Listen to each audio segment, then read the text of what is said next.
Good morning and welcome to the Unitarian Universalist Congregation in Eau Claire. I'm the Reverend Virginia Wolf, Minister Emerita of this congregation. I'm so happy to be here with you today, although I continue to wish that we could be together in our church rather than meeting virtually.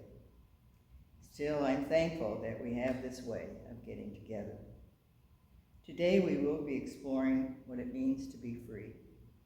And I'd like to begin with the words of one of our most respected Unitarian Universalist theologians, James Luther Adams. He speaks about the free church. I call that church free, which enters into covenant with the ultimate source of existence, that sustaining and transforming power not made with human hands. It binds together families and generations, protecting against the idolatry of any human claims to absolute truth or authority. This covenant is the charter and responsibility and joy of worship in the face of death as well as life. I call that church free, which brings individuals into a caring and trusting fellowship that protects and nourishes their spiritual freedom that yearns to belong to the Church Universal. It opens to insight and conscience from every source. It bursts through rigid tradition, giving rise to new and living language, to new and broader fellowship. It is a pilgrim church, a servant church, on the adventure of the Spirit. This goal is the prophethood and priesthood of all believers, the one for the liberty of prophesying, the other for the ministry of healing. It aims to find unity in diversity under the promptings of the Spirit, that bloweth where it listeth, and maketh all things new. As Adam sees it, freedom and community are related. Community as family, church, city, state, nation, and as inhabitants of the earth and the universe. Come, let us explore these connections. Come, let us worship.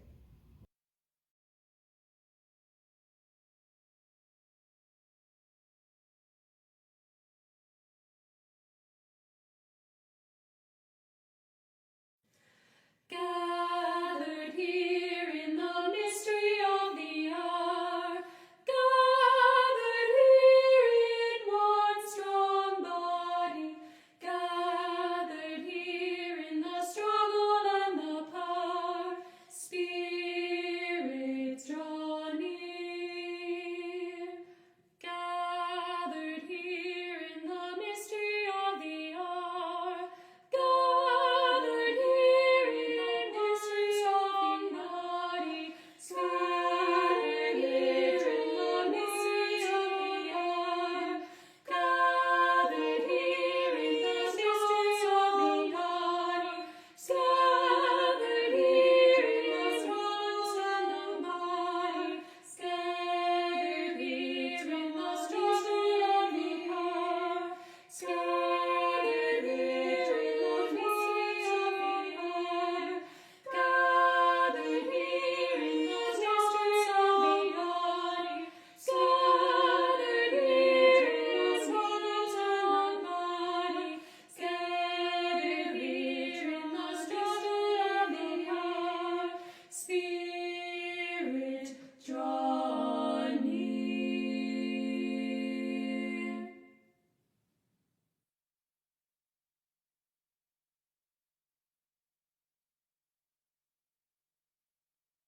Hi, I'm Ann Schell, Administration Liaison to the Board.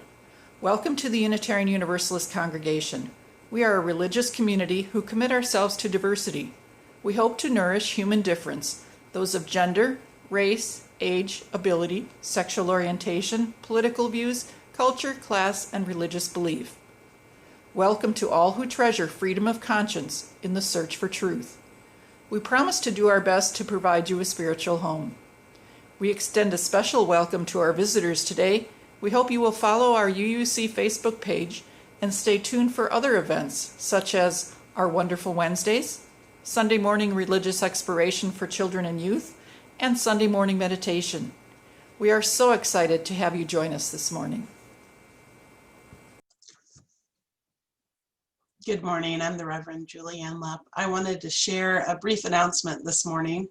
We will be moving to Zoom services for our Gathering of the Waters service on September 13th. If you would like to be able to access that Zoom service, you'll need to sign up for UU Connections, and we'll be sending out the link via UU Connections. And you'll get a chance to participate in that live service via Zoom if you'd like. Or you can tune in here, just like we have been. We'll be streaming, and we're so grateful the way our community has come together during this time of COVID and the ways in which we have been together, even when we are apart.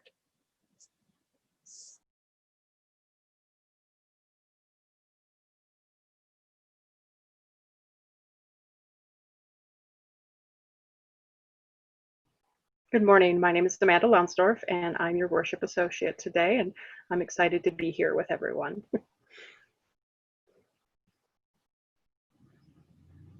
And now is the time for the lighting of our chalice. So please join me in the sharing of these words.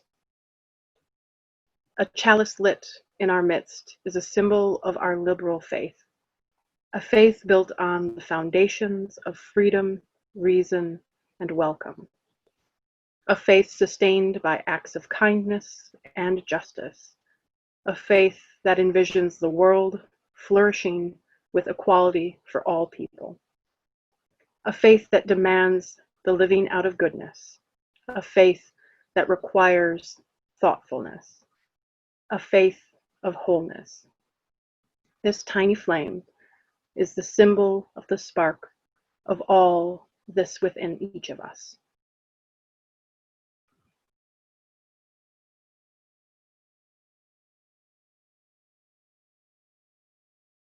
So now is the time for giving. And we know that our financial contributions to this congregation come from sacrifice and hard work. So we are grateful for this and commit together to ensure the funds we gather collectively do a greater good for ourselves and our world than they could have done alone. Our 50-50 Share the Plate recipient is the community table. You can donate online at uueauclair.com or text to give at 84321. You may also mail a check to the UUC at 421 South Farwell Street in Eau Claire, Wisconsin. May there be an offering to sustain and grow the life and mission of this congregation. May we give in love and in hope.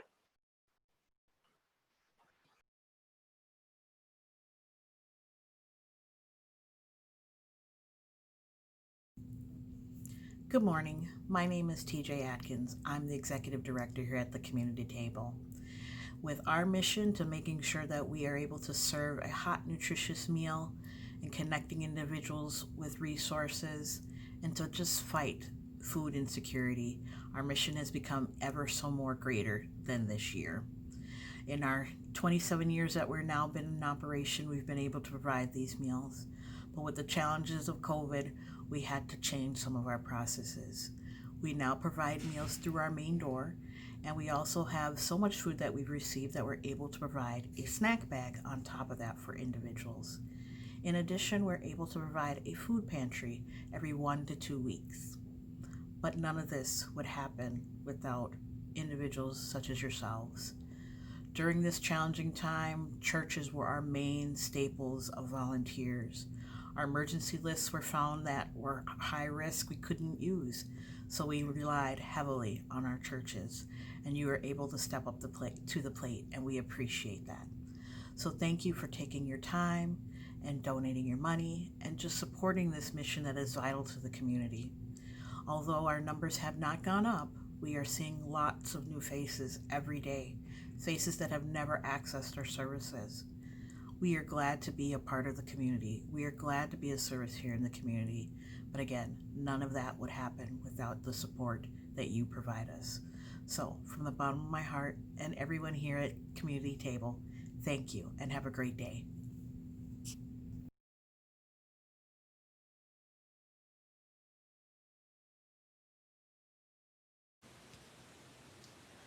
By the waters of Babylon, we sat down and wept. The waters of Zion, we sat down and wept. The waters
of Zion, we sat down and wept.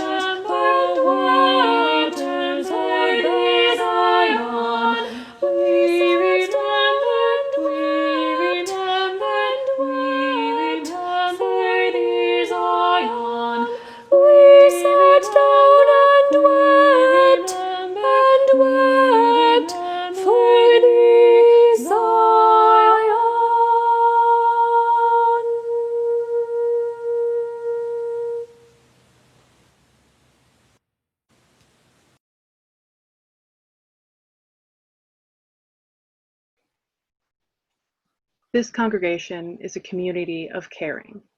This is the time in our service when we are invited to share a personal joy or concern with those gathered here. If you wish to share a joy or sorrow, please share it here in the Facebook chat, or you can contact Reverend Julie or a lay minister for direct concerns as well.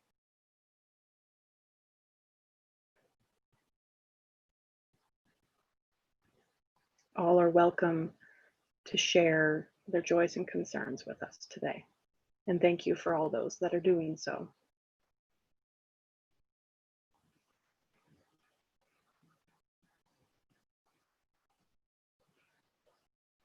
Ours is a welcoming community where we find connection, and a spiritual community where we can find meaning. And ours is a sharing community where our joys are amplified, a caring community where our sorrows are lessened. And we take this moment today to reflect on our joys and our sorrows and acknowledge the mutual support of our community.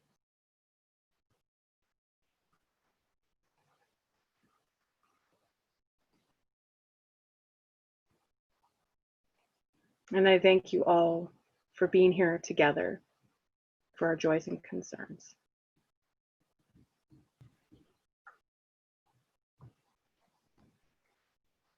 And to close our joys and concerns, some of you may know the words.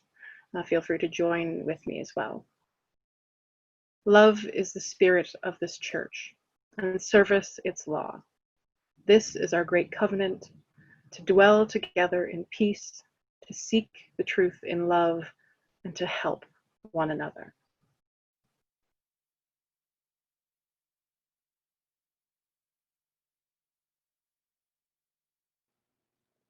The Colorless Tiger by Pedro Pablo Sacristan.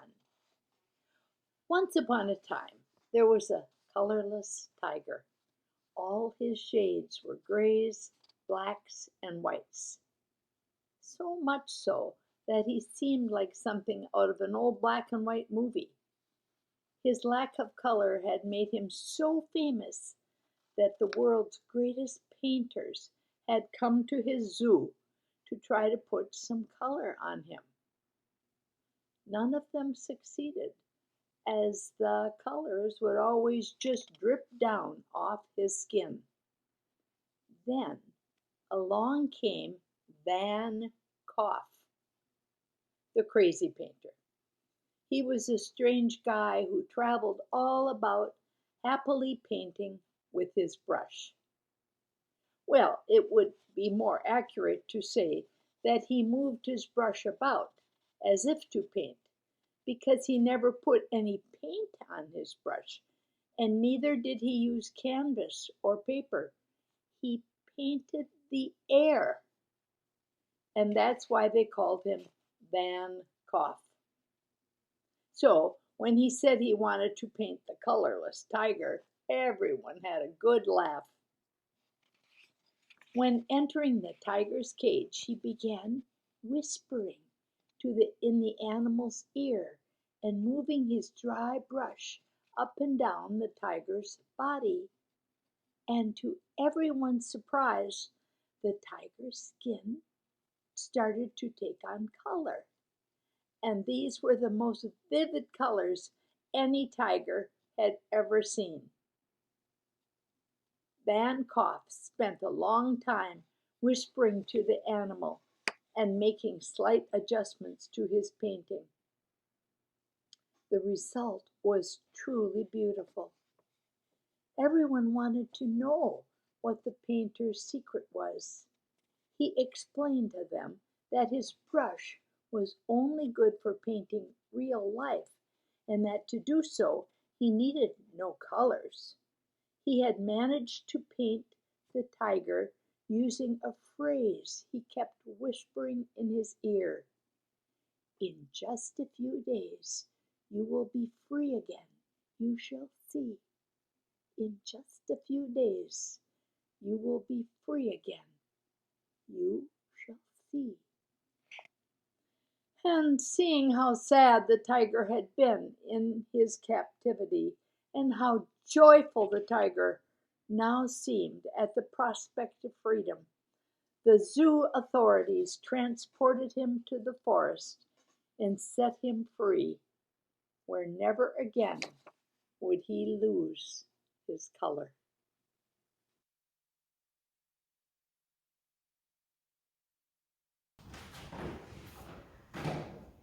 Lately, the idea of freedom has been haunting me. I see images of beaches and bars crowded with people without masks in the midst of a pandemic. People fighting not to wear masks in grocery stores. People looting and burning their cities in protest of yet another police slaying of yet another Black person. Is this freedom? What is freedom? What does it mean when the Buddhists equate freedom and joy? If we let go of everything, we may be free, but what is that like? If my ego is gone, who am I? If this is freedom, isn't it frightening? Lonely? Caught up in mulling over these questions, I found myself remembering one of my favorite songs, Desperado, especially the lines, "Freedom, oh freedom, well, that's just some people talking. Your prison is walking through this world all alone." This popular song, recorded by numerous singers, has been a favorite for years. I asked Laura Getz to sing it.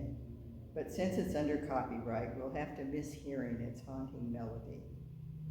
For me, it expresses the American ideal of freedom, carried to its logical extreme, isolation.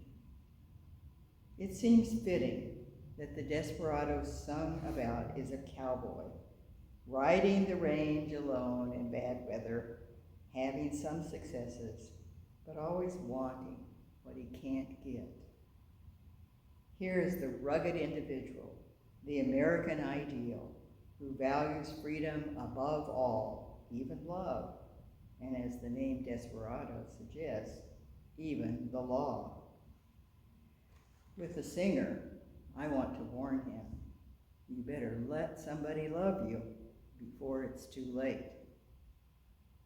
Since I read Frederick Jackson Turner's The Significance of the Frontier in American History many, many years ago, I have been fascinated and appalled by this cowboy figure. The dream of absolute freedom may appeal, but the price of pursuing it is very high. The loss of love and community, the endless pursuit of the unattainable, and lots of suffering. It's impossible to be in relationship without limiting one's own freedom in order to make space for the other's freedom. On the other hand, if you believe you're totally free, you're liable to break the law and harm others if they get in your way. Still, what is it that we Americans value most of all? Isn't it freedom? Our Bill of Rights grants us freedom of speech and assembly, freedom to bear arms, freedom to due process, to a speedy and public trial, and to a trial by jury. Later amendments gave us the right to all adults to vote, regardless of race or sex or class. The right to access the same lunch counters, schools, and public spaces as other fellow citizens, and the right to marry. We Unitarian Universalists, the quintessential American religion, evolved as a quest for religious freedom, our central principle being a free and responsible search for truth and meaning. Surely, we all want to be free to be ourselves, to speak our minds, to be treated fairly, to be able to develop as we wish and can. No one would disagree that the Bill of Rights is a great thing, a signature achievement of our founders, and a source of national pride. But carried to the extreme, we get cowboys who isolate themselves from others in pursuit of their goals, and not only deprive themselves of love, but ignore others' welfare in the process. And when these cowboys become CEOs or presidents, their unrestrained freedom suppresses the freedom of the many. As Wendell Berry once wrote, the great enemy of freedom is the alignment of political power with wealth. This alignment destroys the Commonwealth. So far, we've been exploring what Erich Fromm in Escape from Freedom called freedom to, or positive freedom. He also identified freedom from, or negative freedom. His ideas can be traced back to Kant and have been further explored by Isaiah Berlin and Charles Taylor. As the prepositions suggest, freedom to, or positive freedom, seems to require the presence of something, of control, self-mastery, self-determination, or self-realization. Being able to do what we want. Whereas freedom from, or negative freedom, seems to be the mere absence of something, obstacles or barriers or constraints or interference from others. The following story from the Stanford Encyclopedia of Philosophy shows the difference between these two types of freedom. Imagine a man driving a car. He comes to a crossroads. There's no traffic light, no police roadblock, and no other cars. The driver is free to turn whichever way he wants to, and he decides to turn left. This is negative freedom. The driver is free from restrictions which force him to go one way or the other. But what if the driver turned left because he needed to stop at a convenience store to get cigarettes? And he stopped even though it would mean missing an important appointment. It was his addiction that was really steering the car. This shows a lack of positive freedom. The driver lacked the freedom to do what he really wanted to get to that appointment on time. Our story, The Colorless Tiger, is about both kinds of freedom. Caged, the tiger lacks color and positive freedom. He's without vitality, without life. The mere vision of freedom brings him alive. And at the end, he's free from bondage and vibrant with color. The Bill of Rights also addresses our freedom from. The last 5 amendments are about freedom from unreasonable search and seizure, freedom from having to quarter soldiers during times of war, freedom from excessive bail, and the infliction of cruel and unusual punishment. American history reveals many struggles against that which deprive people of their freedom. For example, slavery, gender, racial disability, or queer discrimination, the restriction of marriage to heterosexual couples, and the restriction of voting to property white males. As historians have repeatedly pointed out, in the U.S., our obsession has been mostly to being free to, not being free from. A growing number would like to see us change to ensure people are free from gun violence, free from lack of health care, poverty, homelessness, discrimination, capitalistic exploitation, and the ownership of most of the wealth by a small number of people. The opposition discredit these ideas as liberal or radical or paternalistic or socialist, and as an abridgment of their freedom. In our time, as we face the upcoming presidential election, great tension exists between those who support freedom to and those who support freedom from. Of course, it's not really an either-or situation, but a matter of balance, or of which is needed in a given situation. When we turn to Buddhism, the emphasis is mostly on freedom from, essentially freedom from suffering. The path involves letting go until we are completely free of ego or of greed, hatred, and delusion. As long as we cling to anything, we suffer. Desire, anger, and delusion, that is, fantasies about reality, create suffering. One of these fantasies is the belief in a self that endures forever, an ego or a soul. If we think about our individual egos for long, we can see how they limit and confine us. Our likes and dislikes, our views, our memories, and feelings all define us as separate and different from others. Another way to understand this is to see that our egos are habit patterns. To form and protect our egos, we develop habits and then live in ruts, repeating the same behaviors over and over. In this fashion, we try to create a sense of solidity, for example, a belief in an eternal self. We affirm this illusion in opposition to the change that constantly buffets us. Here's another fantasy, that there can be permanence of any kind. We deny a basic feature of all life, change. Everything is in constant flux. Birth leads to growth, aging, and death, unless illness or accident accelerates and interrupts the process. Nothing lasts forever. Nothing is permanent. Impermanence is a basic fact of life.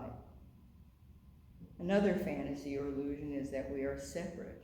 Each of us is an individual.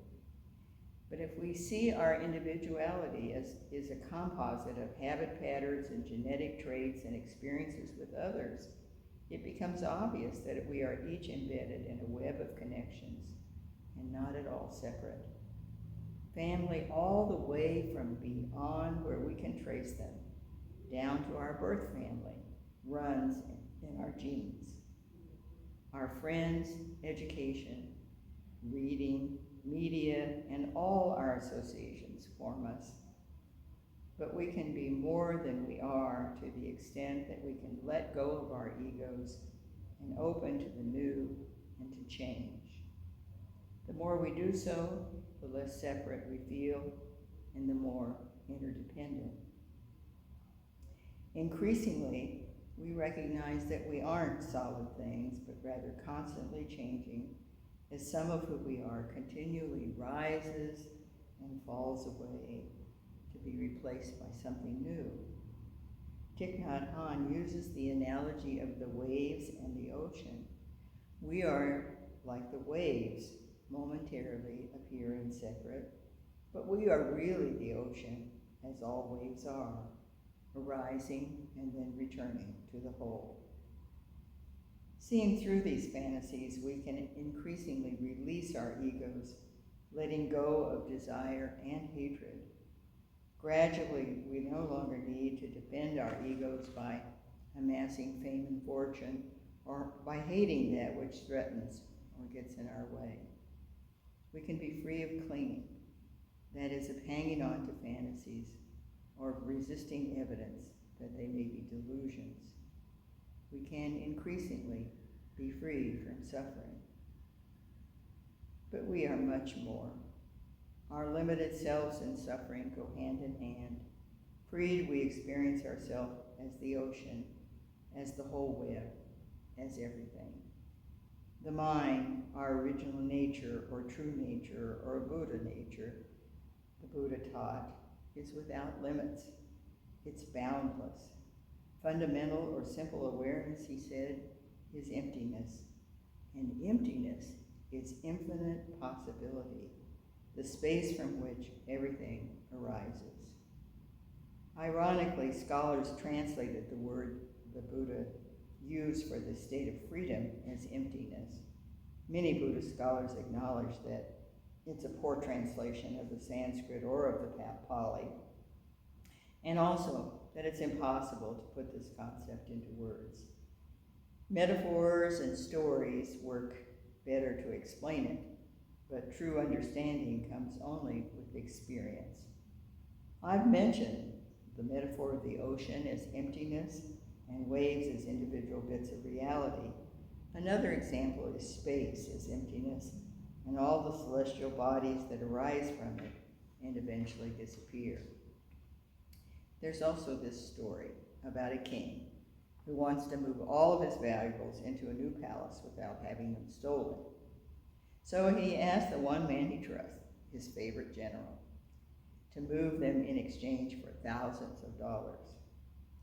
The general knows he'll have to do so in the dark, alone, and very quickly. He works all night, going back and forth between the two palaces, carrying heavy loads. By dawn, he is exhausted, but he has succeeded, and he knows he will be rewarded. As he lies down in his bed, he experiences emptiness, a feeling of peace, satisfaction, boundlessness, and freedom. I would bet that all of us have had glimpses of emptiness during or after vigorous exercise or in the middle of some totally involving pursuit, one in which we lose our sense of a separate self. For example, reading, writing, worshiping, or sex. The Buddha, of course, taught meditation as a means of experiencing emptiness.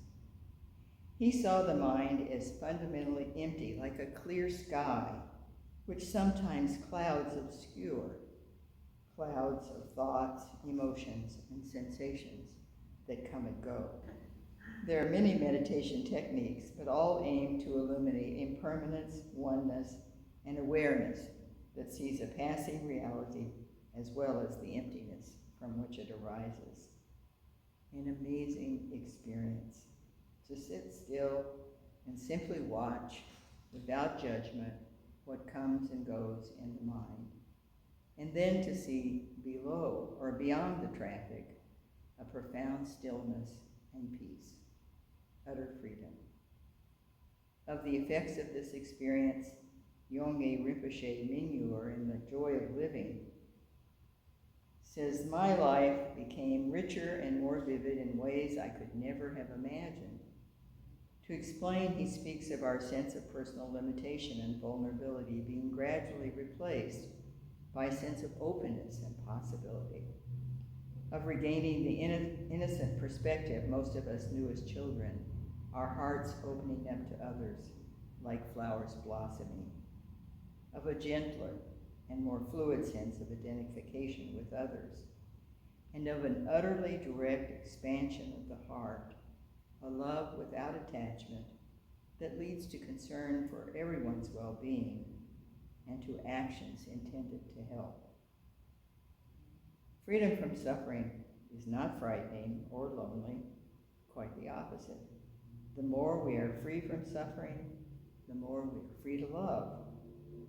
Whereas freedom to do whatever we want can isolate, harden, and limit, our freedom from the bondage of exocentricity results in our freedom to act in love. Such freedom, internal freedom, is possible even when in external bondage, as Viktor Frankl, the author of Man's Search for Meaning, discovered while he was in a concentration camp. When I look for a song to contrast with Desperado, who gives up his humanity to be free to do what he wants, I came up with our UU hymn by Peter Miller, Blue Boat Home. It celebrates the impermanence of having no harbor or port, but rather of constant movement and change, and of having companions, kindred pilgrims, and of wonder and gratitude for the earth or blue boat and the heavens through which they sail. This song's lyrics and rhythms capture the experience of freedom from suffering and of freedom to love. There is no sense of wanting, hating, or ignoring. There's only acceptance and joy. May we increasingly live in this freedom.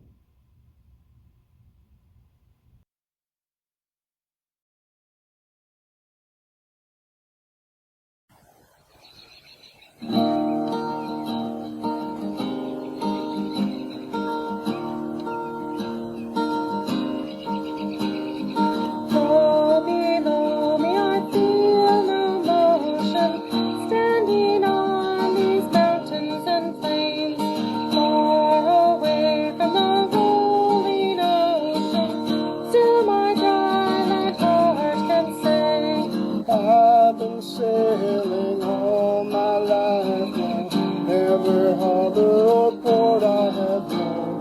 The wide universe is the ocean I travel, and the earth is my blue home.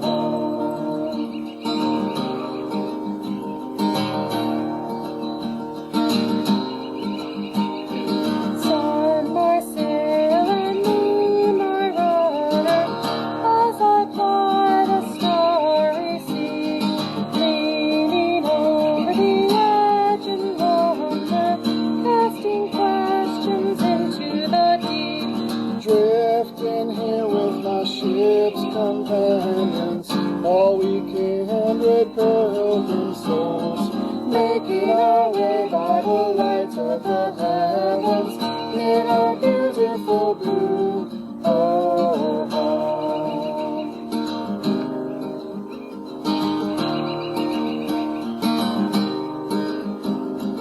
I give thanks to the waves upholding me, and the great winds urging me on. Sweet the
Please join me in sharing the words to extinguish our chalice today. We extinguish this flame, but not the light of truth, the warmth of community, or the fire of commitment. These we carry in our hearts until we are together again.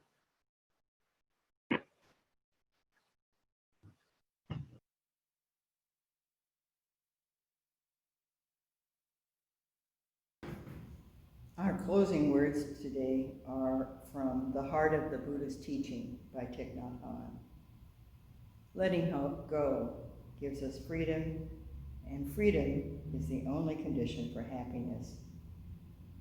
If in our heart we cling to anything, anger, anxiety, or possessions, we cannot be free.